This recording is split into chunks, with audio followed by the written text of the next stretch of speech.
this is about the 2 seconds I'm going to speak into this microphone, and then I'm getting up. I'm a high school chemistry teacher, so sitting behind a table, that's enough. Okay. I know y'all can hear me because my students can all jabber at each other, text, and beg to go to the bathroom and still hear me. So I just can't. This, as soon as I saw it, I know I couldn't do it. Okay. I am a traditional surrogate twice. I woke up. I decided to be a surrogate 10 years ago, and I got my husband on board 5 years ago. I can't imagine why he wouldn't want to let another guy impregnate me and then deal with the pregnancy and the recovery with none of the fun getting pregnant part and none of the bonus baby at the end. But I did finally talk him into it, and Georgia is my surrogate daughter. She's about 3.5 years old. She was born to a traditional couple and lives with them in Fort Lauderdale. It's purely coincidence that she's named Georgia and was born in Georgia.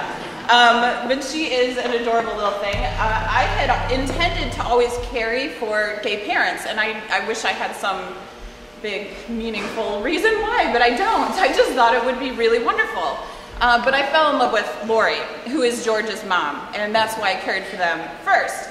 After Georgia was born, my husband's become a real big advocate for surrogacy, and it was a really amazing experience for us and our family. My 2 boys, I have 2 boys, they're 11 and 7, they were quite young when I got pregnant with Georgia, so we didn't really consult them because they wouldn't have known what we were talking about, and it would have probably been the Chihuahua.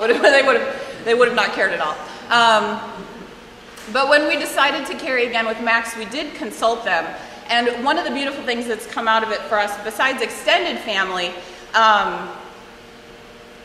is when I approach, my older son especially, who has a better understanding of it, is a very sensitive child.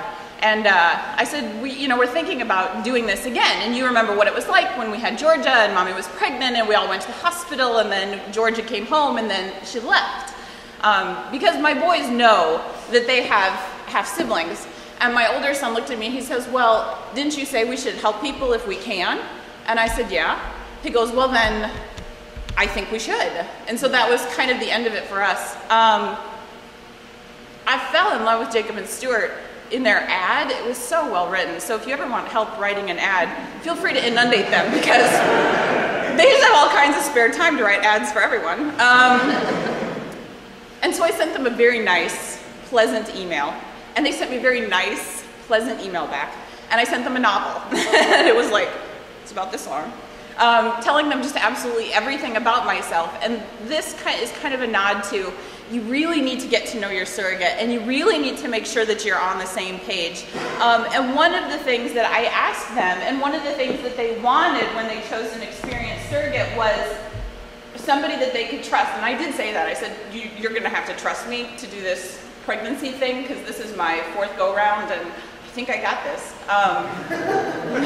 And they did. It's not that I didn't involve them. They definitely did trust me with it. If you haven't wanted to be involved with a woman prior to now, a woman who's in her 3rd trimester of pregnancy is not going to get you there. Yeah, it's so true. So that's why we all have to have our rock stars, because they're used to it. It's such an amazing thing now to me to have this extended family. And it's not that it's not emotional, and it's not that it's not just incredible to watch all my children at times.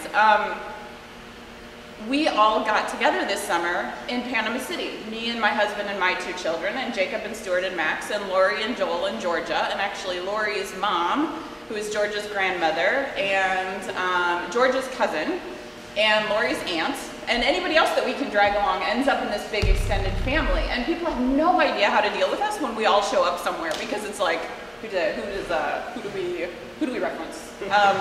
It's like, not me.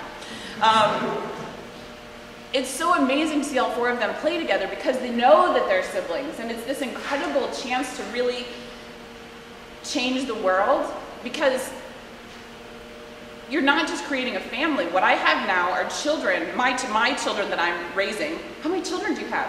I have 2. I have 4. It becomes very awkward, but it's this chance to kind of change the world, because when my children grow up, their perspective is going to be that we should help when we can. And that doesn't mean, oh, yeah, you can borrow $5. That means, yeah, I'm really going to put myself out there. And you guys are going to change the world that way too, because you are going to have gone through this with somebody who has done this. And so then when you have the chance to change the world, you'll take it. And your children will take it.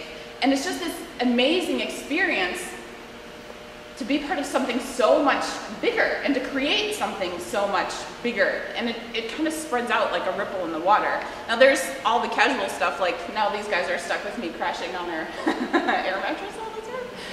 And I actually did send Jacob after a pair of shoes that I could not find this year anywhere else because I've got a real shoe fetish. So there are all these wonderful little things that just creep into your life and change your world. But it's been so miraculous to be able to do this and be this in ways that I was not expecting when I started. I thought it would be fun, and I thought it would be something that I could do. And I actually thought that having people say nice things might be nice, and I discovered that that wasn't at all important. And in fact, I don't really like, oh God, that's so sweet of you. I didn't do this for you to praise me. I did this because I had to do this, and it was so amazing on the other side of it, to have this, to know that you've changed people and you've changed yourself. And now Max is here and he's going to change people, and Georgia's here and she's going to change people, and she's changed her mother and she's changed her father, and I don't think I'd trade it for absolutely anything. So as long as you're on the same page, and you don't have to be besties and you don't have to go searching for shoes, but as long as you're on the same page as your surrogate, the end of the journey is the child is the most incredible thing, but it's so much more than that. So the fact that you would even consider trusting any of us surrogates into your world to be a part of this, just thank you, because it's so amazing for us too. And I just hope that all of you have the best experience, because we're not big and scary, and we don't want to keep your babies. I joke, well, we don't. I joke, when my children are being difficult, I joke that my two favorites are either Max or Georgia at any given moment. It's not mine. So the screening, it's important to make sure that we're in the right place, and I am both psycho and social, and so that's been fine. But once you're all on the same page and in the middle of it together, if you can step outside of yourself and work on it together and just be really open about it, you're not going to regret just a single minute of it. So thank you guys for picking me, and thank you guys for continuing to do this for everybody, for you and for us and for the greater purpose, I guess.